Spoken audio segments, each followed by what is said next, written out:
Hello guys, good morning. Morning ആണോ evening ആണോ ഞാൻ ഈ വീഡിയോ ഇടാനൊന്നും എനിക്കറിയില്ല. എന്നാലും ഗുഡ് മോർണിംഗ്. ഞാൻ വലിയ മെഹന്തി ആർട്ടിസ്റ്റ് ഒന്നും ആയിട്ടല്ല. ഞാനിട്ട മൈലാഞ്ചിൻ്റെ കാണുമ്പോൾ ഒന്നറിയാത്ത ഞാനാണല്ലോ ഇട്ടതെന്ന് ആലോചിക്കും എനിക്കൊരു അഹങ്കാരം. ആ അഹങ്കാരത്തിൻ്റെ എഫക്റ്റിലാണ് ഞാൻ വീഡിയോ എടുക്കുന്നതും അത് യൂട്യൂബിലും ഇൻസ്റ്റാഗ്രാമിലൊക്കെ ഇടുന്നതും ഗൈസ്. അപ്പോൾ നിങ്ങൾ വിചാരിക്കും ഇതിൻ്റെ എലിമേനെന്ന്. ഇതിൻ്റെ എലിമല്ല. ഞാനൊരു മൈലാഞ്ചിട്ട് നന്നായിട്ട് വാവെന്നൊക്കെ പറഞ്ഞാൽ ചെലവിൽ പറയും അത്രക്കൊന്നല്ലേ അതിനകത്ത് മനസ്സിലാവില്ലേ ബിൽഡപ്പെട്ടുള്ളത്. പക്ഷേ നിങ്ങൾ അങ്ങനെ ബാഡ് കമൻറ്റ് ഇട്ടാൽ താങ്ങാനുള്ള ശേഷി എൻ്റെ മനസ്സിനില്ല. ഒരു ലോല ഹൃദയമാണ്.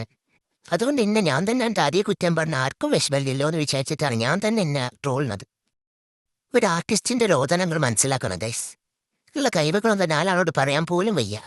ഇതുകൊണ്ടാണ് ഞാനൊന്ന് സെലിബ്രേറ്റ് ആവാത്തത്. എങ്ങനെ ഒരു സെലിബ്രേറ്റ് ചെയ്യാൻ ജീവിക്കുക? മൈലാഞ്ചിൻ്റെ ഒരു പ്രത്യേകത എന്താ വെച്ചാൽ ഇടാ അറിഞ്ഞാലും അറിഞ്ഞില്ലെങ്കിലും മൈലാഞ്ചി ഇടാന്ന് പറഞ്ഞ ഒരു വീക്ക്നെസ് ആണ് പെൺകുട്ടിക്ക്. പക്ഷെ എനിക്ക് തോന്നണേ ഈ മൈലാഞ്ചി ഇടാച്ച ജന്മനാ കിട്ടുന്ന ഒരു വാസന ആയിട്ടല്ല. ഇത് കുറേ നമ്മൾ പ്രാക്ടീസ് ചെയ്ത് തന്നെ എല്ലാവർക്കും ഇടാൻ പറ്റും. ആരും വിഷമിക്കണ്ട. ഇപ്പം ഞാൻ തന്നെ നോക്ക്, പ്രാക്ടീസ് ചെയ്താണ് എന്നെ വെല്ലാൻ ഇവിടെ. ഇപ്പോൾ ഇന്ത്യയിൽ ഇപ്പോൾ എന്നെ വെല്ലാൻ ആരുമില്ല മെഹന്തിയിലാണ്. അഹങ്കാരം പറയല്ലേ ദൈസ്, ഒരു വാസ്തവം പറയാണ്. ബോളിവുഡ് നടികൾ പോലും എന്നോട് ഒന്ന് മൈലാഞ്ചി തരുമോ എന്ന് ചോദിക്കാറുണ്ട്. പക്ഷേ എനിക്ക് ടൈം ഇല്ലാത്തതുകൊണ്ട് ഞാനെല്ലാം നിരസിക്കാറാണ് പതിവ്. ഞാൻ പറഞ്ഞില്ലേ, എനിക്ക് സെലിബ്രിറ്റി സ്റ്റാറ്റസ് ഇഷ്ടമല്ല. എനിക്ക് കൊച്ചു കേരളത്തിൻ്റെ ഏതെങ്കിലും ഒരു മൂലക്കലൊരു വീട്ടിൽ ആര് മൈലാഞ്ചിൻ്റെ വീഡിയോ എടുത്തിട്ട് ഇൻസ്റ്റയിലും അത് യൂട്യൂബിലൊക്കെ ഇട്ടാൽ തന്നെ ഞാൻ സന്തോഷവതിയാണ് ഗൈസ്. അതുകൊണ്ടാണ് ഞാൻ അതിനൊന്നും ഓരോട് ഒന്നും ഇട്ട് വരില്ല, ഞാൻ വരില്ല എന്നൊക്കെ പറയണത്. ഒരിങ്ങനെ നിർബന്ധിക്കും, പക്ഷേ എനിക്ക് ടൈമില്ലല്ലോ. നമ്മൾ ഈ തിരക്കുള്ള ആൾക്കാർ ലൈഫ് വല്ലതും ഉൾക്കറിയൂ.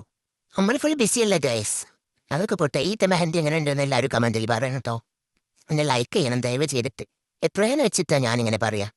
മാസം പൈസ കൊടുത്ത് നെറ്റ് കയറ്റുന്നില്ലേ? ഇതിങ്ങനെ വെറുതെ കളയണോ? ഉപയോഗപ്പെടുത്തിക്കൂടെ? നിങ്ങൾ ആരും ഇപ്പം എന്നോട് അടുത്ത വീഡിയോ ഇടുമെന്നൊന്നും ചോദിക്കുന്നില്ല. ഞാനൊരു മെഹന്തി ആർട്ടിസ്റ്റാണ്, പക്ഷേ ഗുണ്ട എല്ലാം നിങ്ങൾ മനസ്സിലാക്കണം.